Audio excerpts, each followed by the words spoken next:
আজকে সংসদ চলছে 2 মাস ধরে। প্রতি ঘন্টায় সংসদে জনগণের টাকা ব্যয় হচ্ছে 1,63,00,000 টাকা। জনগণের টাকায় সংসদে বসে আজাইর আলাপ করা হচ্ছে, কিন্তু জনগণের যেই গণভোটের রায় সেটাকে মানা হচ্ছে না।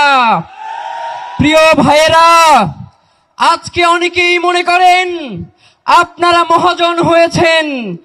এই দেশে বহুত মহাজন আপনাদের আগেও ছিল, কেউ টিকতে পারে নাই। সুতরাং আপনারা যদি মনে করেন নতুন মহাজন হয়ে এই দেশের মানুষের উপরে জুলুম নির্যাতন করবেন, তাহলে আপনাদের সাবেক মহাজন যে দিল্লিতে বসে আছে তার সাথে আগেই কথাবার্তা বলে কোথায় গিয়ে থাকবেন সেটা পরিষ্কার করেন। মাননীয় প্রধানমন্ত্রী, আপনার পিতা শহীদ রাষ্ট্রপতি জিয়াউর রহমান, তিনি সর্বপ্রথম এই বাংলাদেশে গণভোট কায়েম করেছিলেন। আজকে আপনারা সেই গণভোটের বিরুদ্ধাচরণ করছেন। আপনারা শুধুমাত্র গণভোটের বিরুদ্ধাচরণ করছেন না, মূলত বিএনপির জন্ম যেই গণভোটের মধ্য দিয়ে, আপনারা তো নিজেদের জন্মকেই অস্বীকার করছেন।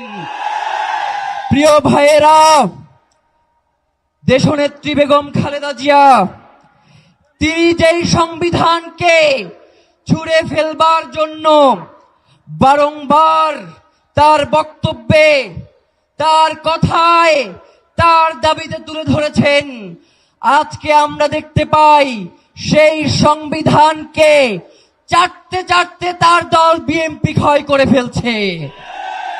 সুতরাং যেই বিএনপি তার শহীদ প্রেসিডেন্ট জিয়াউর রহমান, যিনি এই দলের প্রতিষ্ঠাতা, তাকে স্বীকার করে না, যেই বিএনপি বেগম খালেদা জিয়ার কথা রাখে না, সেই বিএনপি তো তলাবিহীন ঝুড়ি। সেই বিএনপির কোন মেরুদণ্ড নাই।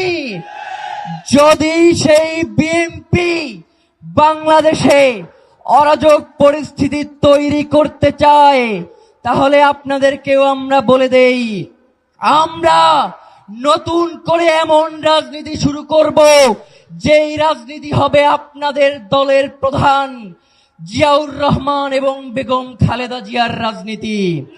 দৈনিক আজকের বাংলা .net